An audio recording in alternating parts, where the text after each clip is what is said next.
How to use MS Word in phone. So if you want to use MS Word in phone, then first make sure that you have an internet connection. After that, make sure that you've installed the application. Once you've installed, you can go and open up the Word application. Now, if it is the first time, then you need to sign in to Word. And to sign into your Word, you need to have a Microsoft account. So if you have a Microsoft account, you can go and sign in. But if you don't have your Microsoft account, you can go with Create. And after creating your Microsoft account, you'll be able to log into your Word.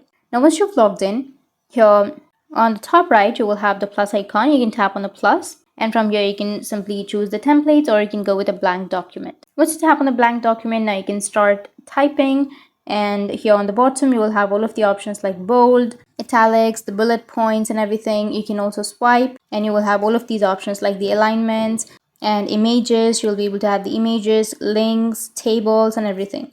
And on the top, you will have the mobile view and the print layout view. You can go with the text, and you can add some text. And here you will have the home button, which is here on the bottom left. So you can tap on the home button and you will have the insert, draw, layout, review and view tabs. And you will also have the undo or redo options.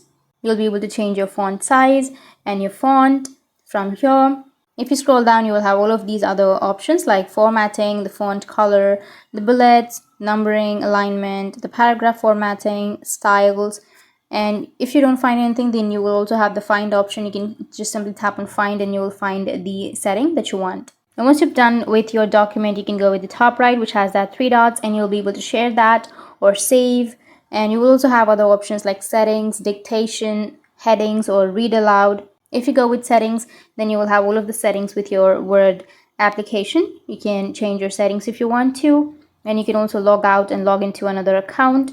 So in this way, you'll be able to use your Word in your phone. And if you have any questions, feel free to comment below. Thanks for watching.